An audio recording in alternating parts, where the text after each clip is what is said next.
बच्चों, हम अब तक पढ़ते आए हैं कि पदार्थ यानी कि मैटर, जिसे हम द्रव्य कहते हैं, इनकी 3 अवस्थाएं होती हैं, ठोस, द्रव और गैस, यानी सॉलिड, लिक्विड एंड गैस। और इनमें परमाणुओं के अरेंजमेंट के आधार पर हमने इनकी आकृति और आयतन के बारे में चर्चा भी की है। जैसे कि ठोस की एक निश्चित आकार, आकृति होती है और एक निश्चित आयतन भी होता है, जबकि वही हम द्रव और गैस को देखें तो इनकी कोई निश्चित आकृति या आकार नहीं होता, लेकिन द्रव का एक निश्चित आयतन होता है, जबकि गैस का तो एक निश्चित आयतन भी नहीं होता। पर द्रव और गैस में दोनों में कॉमन ये है कि दोनों बह सकते हैं, यानी कि इन्हें जिस बर्तन में रखो, जिस कंटेनर में रखो, ये उसके आधार पर अपनी आकृति और आकार को चेंज कर लेते हैं। और दूसरे शब्दों में हम यूं कह सकते हैं कि द्रव और गैस दोनों में ही बहने का गुण होता है, और इसीलिए द्रव और गैस को हम एक स्पेशल कैटेगरी के अंदर रखते हैं और इसे हम तरल कहते हैं, यानी कि फ्लूइड्स। वैसे तरल का शाब्दिक अर्थ होता है प्रवाह, तो ये दोनों ही प्रवाहित हो सकते हैं, बह सकते हैं, इसीलिए इन दोनों को हम फ्लूइड यानी कि तरल के नाम से पुकारते हैं। अब ये द्रव 2 कंडीशन में हो सकते हैं, द्रव स्थिर भी हो सकता है, द्रव गतिशील भी हो सकता है। और बच्चों, भौतिकी की वह शाखा जिसमें स्थिर द्रव के बारे में अध्ययन किया जाता है उसे हम द्रव स्थैतिकी यानी कि हाइड्रोस्टैटिक्स के नाम से पुकारते हैं, और भौतिकी की वह शाखा जिसमें हम गतिमान द्रव के बारे में अध्ययन करते हैं उसे हम हाइड्रोडायनेमिक्स यानी कि द्रव गतिकी के नाम से पुकारते हैं। इस चैप्टर में हम द्रव से जुड़े हुए यांत्रिक गुणों के बारे में चर्चा करेंगे। लास्ट चैप्टर में हमने मैटर यानी कि द्रव्य से जुड़े हुए एक आंतरिक गुण के बारे में चर्चा की थी, जिसे हम प्रत्यास्था के नाम से जानते हैं। प्रत्यास्था किसी भी पदार्थ का वह गुण होता है जिसके कारण वह पदार्थ विरूपक बल के हटने पर वापस अपनी आकृति और आकार को ग्रहण करने का प्रयास करता है। तो हमने पिछले चैप्टर में ठोस की प्रत्यास्था के बारे में चर्चा की थी। बच्चों, इस प्रत्यास्था गुणांक के हमने 3 रूप देखे थे। पहला था यंग प्रत्यास्था गुणांक, जो कि केवल ठोस में ही संभव है, क्योंकि इसमें हम किसी ऐसे पदार्थ की प्रत्यास्था के बारे में चर्चा करते हैं जो लंबाई के रूप में हो, यानी कि एक तार के रूप में हो, और ऐसा तो केवल ठोस में संभव है। और उसके अलावा हमने 2 और प्रत्यास्था गुणांक के बारे में चर्चा की थी, आयतन प्रत्यास्था गुणांक और दृढ़ प्रत्यास्था गुणांक। ये दोनों ही प्रत्यास्था गुणांक हमने ठोस में देखे थे। अब बात करते हैं हम द्रवों की। तो बच्चों, हमने कहा कि द्रव में बहने का गुण होता है। इसका मतलब यदि द्रव की सबसे नीची सतह को देखें और सबसे ऊपर की सतह को देखें, तो द्रव की सबसे ऊपर की सतह नीचे वाली सतह की तुलना में आगे बढ़ना प्रारंभ कर देती है यदि उस पे कोई स्पर्श रेखीय बल लगाया जाए, यानी कि टेंजेंशियल फोर्स, डिफॉर्मिंग फोर्स उस पर लग रहा है तो द्रव बहना शुरू कर देता है। नीचे की सतह का वेग कम रहता है और ऊपर की सतह बहना प्रारंभ करती है सबसे पहले। तो इस प्रकार यदि हम द्रव की दृढ़ता गुणांक को देखें तो वो नगण्य ही माना जाता है, क्योंकि द्रव तो बहना प्रारंभ कर देता है। और द्रव यानी लिक्विड के लिए एक और बात नोटिस करने वाली ये है कि उसकी कोई अपनी आकृति आकार तो नहीं होता, इसीलिए वो जिस बर्तन में रखी जाती है वो उसके आकार को ग्रहण कर लेती है, लेकिन उस द्रव का अपना एक स्वतंत्र पृष्ठ होता है, इसीलिए उसका एक निश्चित आयतन रहता है। यदि हम एक निश्चित आयतन के द्रव को, लिक्विड को एक ग्लास में यदि डाल रहे हैं तो वो ग्लास के आकार की जरूर हो जाएगी, लेकिन जितना उसका आयतन है वो निश्चित रहेगा, क्योंकि इस द्रव का, लिक्विड का एक स्वतंत्र पृष्ठ होता है। जबकि वही हम गैस की बात करें तो इसका कोई भी स्वतंत्र पृष्ठ नहीं होता, इसीलिए इसके आयतन में भी परिवर्तन हो जाता है। अब हम तरल से जुड़े हुए उसके यांत्रिक गुणों के बारे में चर्चा करते हैं।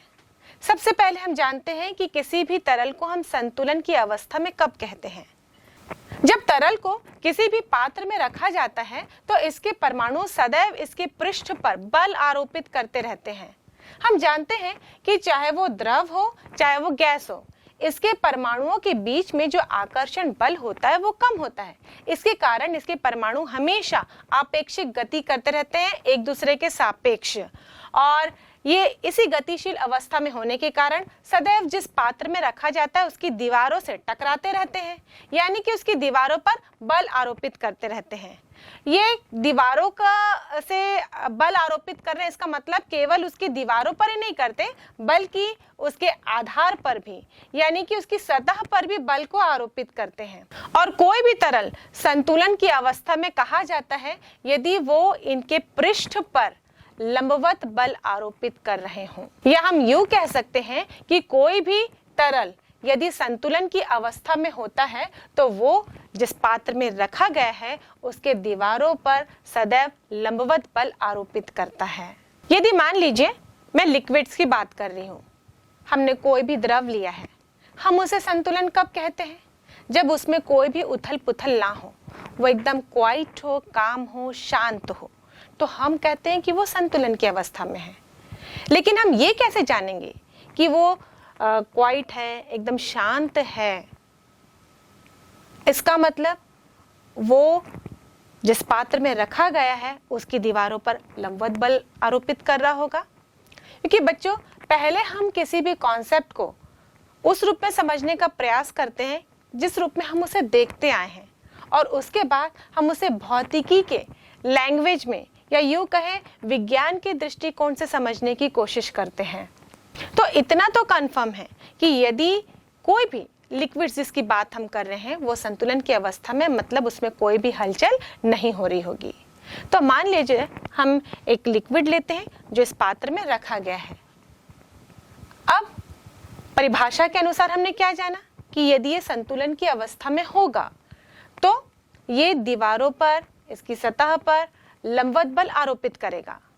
और इसको सिद्ध करने के लिए हम इसकी जस्ट विपरीत अवधारणा को लेकर चलते हैं। हम ये मान लेते हैं कि यहाँ पर बल लंबवत काम नहीं कर रहा है। हम इस पात्र पर इसका आधार देखते हैं जिसे हम RS नाम से दर्शा देते हैं, और इस RS पृष्ठ पर हम कोई एक बिंदु लेते हैं O। परिभाषा के अनुसार इस O बिंदु पर लंबवत बल कार्य करना चाहिए इस लिक्विड के द्वारा। लेकिन हम क्या मानकर चलेंगे कि इस पर लंबवत बल कार्य नहीं कर रहा है बल्कि किसी डायरेक्शन में कार्य कर रहा है। मान लीजिए हम यहाँ पर ये डायरेक्शन लेते हैं P से लेकर O। इस बिंदु पर ये लिक्विड इस आधार पर RS पृष्ठ पर बल आरोपित कर रहा है। हम जानते हैं बच्चों, बल एक सदिश राशि है, तो इसकी दिशा हम दिखाएंगे तो इसकी दिशा कुछ इस तरह से होगी। अब किसी भी सदिश को हम उसके दो घटकों में वियोजित कर सकते हैं, तो यहाँ पर भी उसके दो घटक बनाएंगे हम। यहाँ से हम देखें, मान लीजिए जो बल आरोपित कर रहे इस आधार पर ये कोण थीटा है। अब जब हम बल के दो घटक वियोजित करेंगे तो इस प्रकार ये दो लंबवत घटक होंगे। एक होगा इस RS पृष्ठ के समांतर जिसे हम r cos थीटा से डिनोट करेंगे, और दूसरा होगा r sin थीटा जो इस पृष्ठ RS के लंबवत होगा। बच्चों, हमने न्यूटन के गति का तीसरा नियम भी पढ़ा है। उससे हमने ये जाना कि प्रत्येक क्रिया के बराबर तथा विपरीत प्रतिक्रिया होती है। यदि ये लिक्विड इस पात्र के आधार पर RS जिसे हमने लिया है उस पर कोई बल आरोपित कर रहा है तो ये पृष्ठ भी बराबर तथा विपरीत दिशा में बल आरोपित करेगी। हम बात करें बिंदु O की जिस पर बल इस डायरेक्शन में आरोपित हो रहा है, तो प्रतिक्रिया बल यानी कि R जो कि F के बराबर होगी पर F से जस्ट विपरीत होगी, तो इस प्रतिक्रिया बल की दिशा इस प्रकार होगी R। और किसी भी वस्तु का भार या बल हम कहते हैं उसकी प्रतिक्रिया बल के कारण ही होता है, तो यहाँ पर हम यदि F को दर्शा रहे हैं तो प्रतिक्रिया बल R उसके जस्ट विपरीत दिशा में होगी। तो इस प्रकार हम देखें तो इस प्रतिक्रिया बल को भी हम दो भागों में वियोजित कर सकते हैं। एक होगा r cos थीटा और दूसरा होगा r sin थीटा। ये जो r cos थीटा है ये f cos थीटा के बराबर ही है, जबकि हम r sin थीटा की बात करें तो ये f sin थीटा के बराबर ही है। चाहे हम f का cos घटक देखें चाहे r का cos घटक देखें, ये दोनों ही पृष्ठ rs के समांतर हैं, जबकि r sin थीटा और f sin थीटा इन दोनों घटकों को हम देखें तो ये दोनों rs पृष्ठ के लंबवत हैं। चाहे किसी भी रूप में हम चर्चा करें, यहाँ पर जो रिजल्ट है हमको सेम मिलने वाला है। मैं दोनों को इसलिए बता रही हूँ बच्चों क्योंकि आप अलग अलग बुक को यदि रिफर करोगे तो किसी में इस टॉपिक को प्रतिक्रिया के आधार पर समझाया गया और किसी में इस टॉपिक को बल के आधार पर, जो कि ये लिक्विड इस RS पृष्ठ पर लगा रहा है उसके आधार पर समझाया गया है। तो आप किसी भी आधार पर इसको समझने का प्रयास करें, परिणाम आपको वही मिलेगा। तो मान लीजिए मैं आपको यहाँ पर R के घटकों के आधार पर इस कॉन्सेप्ट को समझाने का प्रयास कर रही हूँ। तो आप देखेंगे ये जो R cos घटक है इसके सापेक्ष ये लिक्विड RS की दिशा में आगे बढ़ने का प्रयास करेगा। चाहे यदि हम F cos थीटा को देखें तो लिक्विड SR की दिशा में आगे बढ़ने का प्रयास करेगा, मतलब लिक्विड बहने का प्रयास कर रहा है। पर ये लिक्विड तो संतुलन की अवस्था में है। संतुलन की अवस्था में मतलब अभी ये शांत है, क्वाइट है। इसका मतलब ये जो R cos थीटा ये F cos थीटा घटक हैं, इनके होते हुए भी इस लिक्विड पर कोई भी प्रभाव नहीं पड़ रहा है, या हम यूं कह सकते हैं कि ये घटक वहां पर शून्य हो चुके हैं। तो हम लिख सकते हैं R cos थीटा या फिर F cos थीटा बराबर 0। यहाँ पर F या R ये तो 0 नहीं है क्योंकि बल तो आरोपित हो रहा है, प्रतिक्रिया बल भी लग रही है। इसका मतलब cos थीटा बराबर 0 होगा। और cos का मान कब शून्य होता है? जब थीटा बराबर 90 डिग्री हो। तो कुल मिलाकर हम देखें तो थीटा का मान कितना हो जाएगा? 90 डिग्री। इसका मतलब यदि हम बल की दिशा देखें तो ये इस RS पृष्ठ के लंबवत हो जाएगी। तो इस प्रकार हम कह सकते हैं कि जब संतुलन की स्थिति होती है, द्रव में कोई भी गति नहीं होती है, उस कंडीशन में वो द्रव जिस पात्र में रखा गया है उसकी दीवारों पर, उसके आधार पर हमेशा लंबवत बल आरोपित करता है। अब बच्चों हम अगला कॉन्सेप्ट समझते हैं, तरल दाब यानी कि फ्लूइड प्रेशर। ये फ्लूइड जिस कंटेनर में रखे जाते हैं उस पर ये लंबवत बल आरोपित करते हैं उनके पृष्ठों पर। तो प्रति एकांक क्षेत्रफल में बच्चों अभी हमने चर्चा की कि जब हम किसी तरल को किसी पात्र में रखते हैं तो वो उसके पृष्ठ पर हमेशा लंबवत बल आरोपित करता रहता है, और एकांक क्षेत्रफल में आरोपित इसी लंबवत बल को ही हम तरल दाब के नाम से जानते हैं, यानी कि फ्लूइड प्रेशर। तो इस प्रकार हम देखें फ्लूइड प्रेशर बराबर हो जाएगा, यानी तरल दाब बराबर होगा आरोपित लंबवत बल जो कि पात्र के पृष्ठों पर होगा अपॉन क्षेत्रफल। बल को हम फोर्स कहते हैं जिसे हम F से डिनोट करते हैं और क्षेत्रफल को एरिया। तो इस प्रकार तरल दाब का सूत्र होगा P बराबर F अपॉन A। अब बच्चों इसका SI मात्रक देखते हैं। बल का SI मात्रक होता है न्यूटन और क्षेत्रफल का SI मात्रक होता है मीटर स्क्वायर। तो तरल दाब को, फ्लूइड प्रेशर को हम न्यूटन प्रति मीटर स्क्वायर से नापते हैं और इसका CGS मात्रक देखें तो यह होगा डाइन प्रति सेंटीमीटर स्क्वायर। फ्रांसीसी वैज्ञानिक ब्लेजी पास्कल ने तरल दाब के ऊपर गहन अध्ययन किया और इसीलिए इनको सम्मानित करने के लिए हम तरल दाब का एक नया मात्रक भी लिखते हैं जिसे हम पास्कल के नाम से जानते हैं। और पास्कल को हम डिनोट करते हैं कैपिटल लेटर P से, क्योंकि ये वैज्ञानिक का नाम के आधार पर रखा गया है और जितने भी मात्रक वैज्ञानिकों के नाम के आधार पर होते हैं उसे हम कैपिटल लेटर से दर्शाते हैं। तो पास्कल को हम डिनोट करते हैं कैपिटल लेटर P और स्मॉल लेटर A से। वैसे बच्चों दाब का हम एक और मात्रक भी लेते हैं, वायुमंडल यानी कि एटमॉस्फेयर। और इस वायुमंडल और पास्कल में भी एक संबंध है। एक atmosphere is equal to 1.013 into 10⁵ pascal. और इस संबंध से हम देखें तो एटमॉस्फेयर पास्कल से बड़ा है और इसीलिए ही बड़े मात्रक के रूप में वायुमंडल का इस्तेमाल किया जाता है। जब हम तरल दाब के कॉन्सेप्ट को समझ रहे थे तो हमने ये जाना कि जो तरल है जिस पात्र में ये रखे जाते हैं उसके पृष्ठों पर ये लंबवत बल आरोपित करते हैं। और यह हमने देखा कि इस दिशा का बहुत ही महत्व है। ये बल हमेशा लंबवत ही पृष्ठ पर काम करता है। और हम जानते हैं कि बल एक सदिश राशि है। और अभी हमने सूत्र से देखा दाब बराबर लंबवत बल अपॉन क्षेत्रफल। अब इसके आधार पर मुझे ये बताइए कि ये जो तरल दाब है ये कौन सी राशि है, सदिश या अदिश। और यहाँ पर बच्चे जनरली कंफ्यूज हो जाते हैं और वो लिख लेते हैं कि दाब एक सदिश राशि है। मेरे ख्याल से आप भी ऐसा ही सोच रहे होंगे बच्चों कि दाब एक सदिश राशि होगी। पर बच्चों ऐसे ही हमने एक और कॉन्सेप्ट पढ़ा था, कार्य बराबर होता है बल इंटू विस्थापन। हम जिस दिशा में बल लगा रहे हैं उसके आधार पर विस्थापन जैसा होता है उसी के आधार पर हम कार्य को तय करते हैं। और उस समय भी हमने ये जाना कि बल तो जरूर दिशा वाली राशि है यानी एक सदिश राशि है, पर कार्य अदिश राशि है। वैसे यहाँ पर भी यदि हम दाब की बात करें तो बल भले ही सदिश हो लेकिन दाब अदिश राशि होती है। अब ये दाब अदिश राशि क्यों होती है इसको हम डिटेल में पास्कल के नियम का जब अध्ययन करेंगे तब हम जानेंगे। बच्चों एक फिर भी मैं आप लोग को बता दूं कि हम दाब को अदिश इसलिए लेते हैं क्योंकि किसी भी तरल में यदि हम देखें तो ये दाब का मान हर बिंदु पर उस तरल के लिए समान होता है। यह डिपेंड नहीं करता कि उस तरल के अंदर बिंदु कहाँ पर है और इसीलिए यहाँ पर दिशा का महत्व हट जाता है और हम दाब को अदिश राशि की श्रेणी में रखते हैं। और हम अपने दैनिक जीवन में मोस्टली ठोसों के द्वारा जो दाब आरोपित किया जा रहा है उसके संपर्क में ज्यादा आते हैं, इसलिए हम ठोस से जुड़े हुए कुछ दाब के उदाहरण देखते हैं। आप कभी सर्कस गए हैं? सर्कस में आप देखे होंगे कि जो कलाकार होते हैं कई तरह के करतब दिखाते हैं।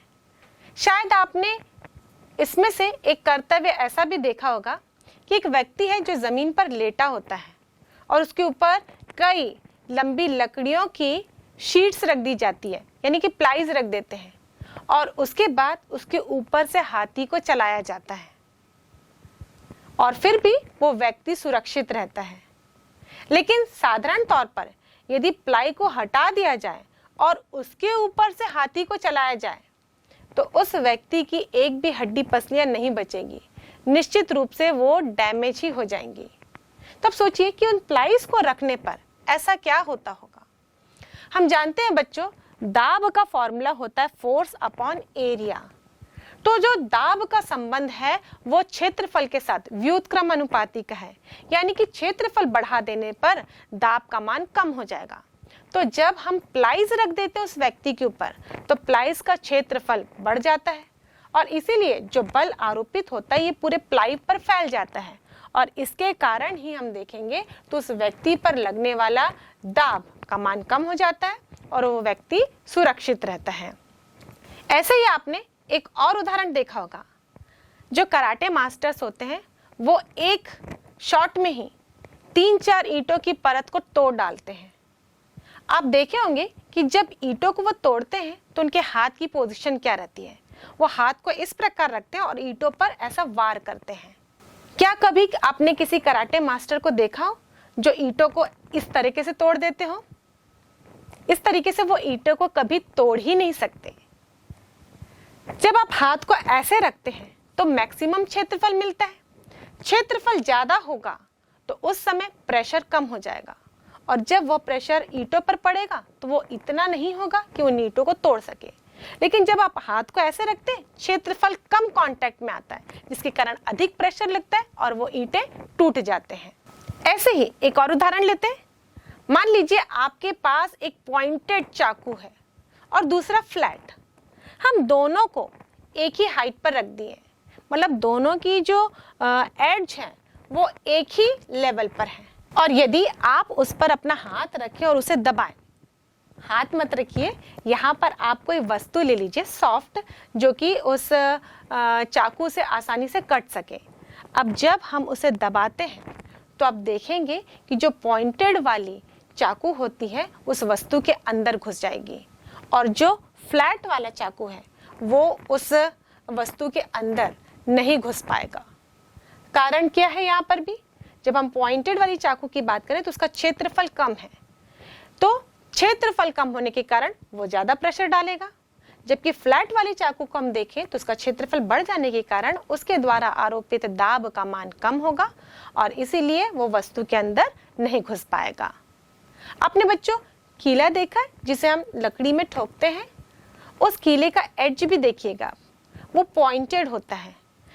कभी कभार हम ऐसा कीला लाते हैं जिसका एज पॉइंट नहीं होता और वो थोड़ा सा मोटा या ब्रॉड होता है और उससे हम ठोकने का प्रयास करें तो वो घुसता ही नहीं है।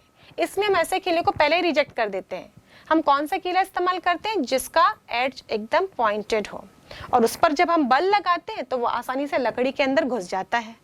कारण यहाँ पर भी वही है, क्योंकि क्षेत्रफल कम होता है तो प्रेशर अधिक डालता है और इसीलिए वो लकड़ी के अंदर घुस जाता है। और एक तो डेली लाइफ का एग्जाम्पल आप सभी बच्चों ने एक्सपीरियंस किया होगा। आप जो स्कूल बैग लेकर आते हैं, आप देखे होंगे जिसकी सहायता से उसको टांगा जाता है वो स्ट्रिप्स मोटी होती है। आप ऐसे ही बैग का चुनाव करते हैं जिसकी स्ट्रिप मोटी हो। आप कभी ऐसा बैग नहीं लेंगे जिसकी स्ट्रिप पतली हो। यदि आप ऐसे बैग का इस्तेमाल करेंगे तो आप देखेंगे आप पर वो बहुत ज्यादा दबाव डालेगा। उसके दबाव के कारण आपके कंधों पे निशान आ जाएंगे और आपके कंधे दुखने लगेंगे। लेकिन जब मोटी स्ट्रिप वाली बैग का इस्तेमाल किया जाता है तो क्षेत्रफल बढ़ जाने के कारण उसके द्वारा लगाया गया दाब का मान कम हो जाता है। बल तो बच्चों वही लगेगा, क्योंकि आपके बैग के अंदर जितनी आपने बुक्स रखी है उसका भार जितना होगा उतना तो बल आपको लगना ही लगना है। चाहे आप पतली स्ट्रिप वाली बैग लो चाहे मोटे स्ट्रिप वाली बैग लो, तो बल का मान तो दोनों ही स्थिति में समान होगा। फर्क किसका आ रहा है, क्षेत्रफल का। तो मोटे स्ट्रिप वाले बैग को लटकाना आपके लिए ज्यादा आसान होता है। वैसे ही यदि आप हाथ में पकड़ने वाला बैग यानी कैरी बैग आप लेके जाते हैं, उसमें भी आप देखेंगे यदि उसका हत्था मोटा रहता है तो आपको भारी वजन उठाने में सहूलियत होती है। जबकि वही यदि पतली सी रस्सी या डोरी हो, भले वो कितनी ही मजबूत क्यों ना हो, हम सोचते हैं कि मोटा इसलिए बनाया गया होगा क्योंकि अगर वो पतली होती तो कमजोर होती और टूट जाती। लेकिन हम ऐसे धातु का बना रहे हैं जो कि पतली और मजबूत हो, फिर भी हम वहां पर इस्तेमाल नहीं करते, क्योंकि यदि ज्यादा भार लटकाया जाए यानी बल का मान ज्यादा हो जाएगा तो उस कंडीशन में वो आपके हाथों पर ज्यादा प्रेशर लगाएगा और इसीलिए उस प्रेशर के कारण आपके हाथों में निशान हो जाएंगे और उसको कैरी करना आपके लिए बिल्कुल भी सुविधाजनक नहीं होगा। तो इस प्रकार हमने देखा बच्चों कि दाब से जुड़े फॉर्मूले से यानी P = F/A से हमने ये जाना कि यदि बल का मान समान रहे तो प्रेशर का मान क्षेत्रफल के व्युत्क्रमानुपाती होता है। तो यदि प्रेशर को रिड्यूस करना हो तो हमको क्षेत्रफल को बढ़ाना होगा। बच्चों पिछले चैप्टर में हमने ऐसे ही एक और कॉन्सेप्ट पढ़ा था जिसका मात्रक इस प्रेशर के मात्रक जैसे ही था, यानी कि न्यूटन प्रति मीटर स्क्वायर, और इसे हमने प्रतिबल के नाम से जाना था। तो आइए देखते हैं कि प्रतिबल और दाब में क्या अंतर है। दाब और प्रतिबल में अंतर। दाब, प्रतिबल, यह प्रति एकांक क्षेत्रफल पर कार्य करने वाला बल है जिसका मान पूरे पृष्ठ पर एक समान होता है। यह भी प्रति एकांक क्षेत्रफल पर कार्य करने वाला बल है, किंतु इसका मान भिन्न भिन्न पृष्ठों पर भिन्न भिन्न होता है।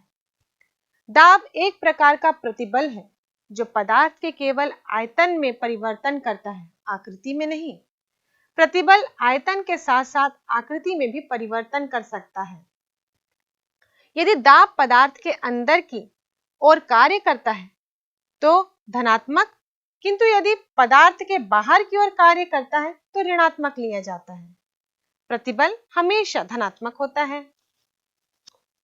दाब के कारण आरोपित बल पृष्ठ के प्रत्येक बिंदु पर लंबवत होता है। प्रतिबल पृष्ठ के लंबवत हो यह आवश्यक नहीं है।